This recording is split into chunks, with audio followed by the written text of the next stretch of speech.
Episode 5 की starting में हम देखते हैं कि जिनफ्रे ने बॉस मॉन्स्टर की नेक के ऊपर अपने डैगर से हमला कर दिया होता है। फिर हम देखते हैं जिनफ्रे को जो हैरानी से बोलता है आखिर यह अटैक उसके ऊपर वर्क क्यों नहीं किया। जिसके बाद हम देखते हैं जहाँ पर जिनफ्रे ने बॉस मॉन्स्टर की नेक के ऊपर हमला किया होता है वहाँ पर सिर्फ एक खरोंच ही आई होती है। जिनफ्रे के हमले से बॉस मॉन्स्टर के ऊपर कोई असर नहीं हुआ होता, पर वन आई मॉन्स्टर इससे जिनफ्रे के ऊपर काफ़ी ज़्यादा गुस्सा हो जाता है और जिनफ्रे के ऊपर अपनी वुडन स्टाफ से हमला कर देता है, जिसे जिनफ्रे उसके ऊपर से जंप कर उससे दूर हो जाता है और उसके अटैक को डॉज कर देता है। उसके बाद जिनफ्रे अपने मन में सोचता है मेरे और बॉस मॉन्स्टर के बीच लेवल का गैप है, इसलिए इसे हराना काफ़ी डिफ़िकल्ट हो रहा है। वहीं दूसरी तरफ जूलियस इन लोगों की फाइटिंग को देखकर काफ़ी हैरान हो रहा होता है, आखिर यह लड़ाई में इतना फास्ट कहाँ से हो गए। वहीं पर जिनफ्रे को बॉस मॉन्स्टर से लड़ने में परेशानी हो रही होती है। जिनफ्रे बॉस मॉन्स्टर के हमले को डॉज करते हुए सोचता है कि मेरे पास अभी वाइन, एसिडिक बेरी और रेड ब्लड फ्लावर है, मुझे अभी और भी आइटम्स कलेक्ट करने हैं। फिर वह जूलियस की ओर देखते हुए बोलता है क्या ये वही है।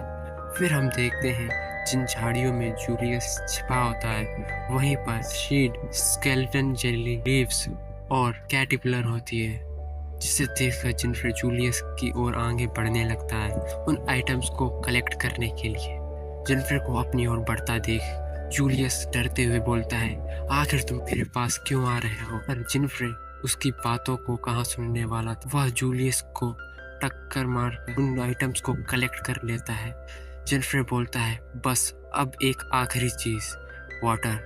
फिर वह उस झील में जाकर उन सभी आइटम्स को सिंथेसाइज कर देता है, जिसके बाद उसे एफ रैंक का पॉइजन की बाटली मिलती है, जिस देखकर जूलियस बोलता है एक लो लेवल का पॉइजन, इससे कुछ नहीं होने वाला। जिसकी बात सुनकर जिनफ्रे बोलता है तुम बस देखते जाओ। उसके बाद जिनफ्रे अपने पास स्नेक मॉन्स्टर के स्पाइनल फ्लूइड को निकाल लेता है, जिसे वह अपने पॉइजन की बाटली के साथ सिंथेसाइज करने लगता है, जिससे वह डी रैंक के डेडली पॉइजन में बदल जाता है, जिसे देखकर जूलियस के पसीने छूटने लगते हैं। उसके बाद जिनफ्रे उस डी रैंक पॉइजन को अपने सैंडविच डैगर के साथ सिंथेसाइज कर, जिसे देखकर जूलियस हैरान हो जाता है।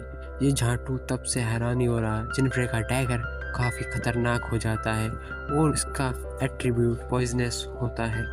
जूलियस कहता है एक थर्ड रैंक का सिंथेसाइज वेपन जिसका एट्रीब्यूट भी है। जिनफ्रे तो काफ़ी पावरफुल निकला। तभी उसके पीछे वन आई मॉन्स्टर आ जाता है, जिसकी रॉड को सुनकर जूलियस की तो आत्मा ही बाहर आ जाती है। जिनफ्रे अपने डैगर को हाथों में लेकर बॉस मॉन्स्टर से लड़ने के लिए तैयार हो जाता है। वन आई मॉन्स्टर भी जिनफ्रे के ऊपर हमला करने लगता है और जिनफ्रे भी उसके हमले को काफ़ी तेजी से डॉज करते हुए उसके ऊपर आ जाता है, जिसे देखकर बॉस मॉन्स्टर की हालत खराब होने लगती है।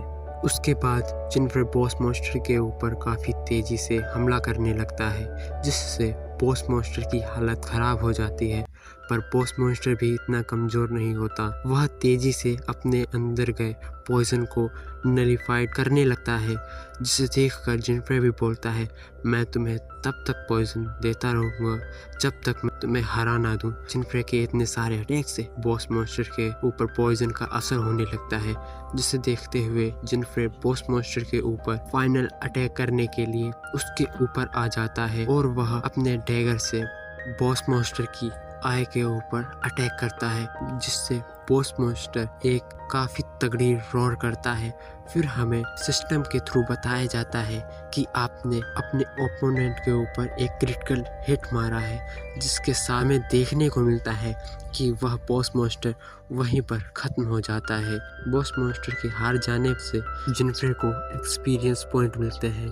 बॉस मॉन्स्टर को हारा हुआ देख जूलियस बोलता है क्या ये सच में जिनफ्रे ही है। और इसी के साथ हमारा ये एपिसोड यहीं पर ख़त्म हो जाता है।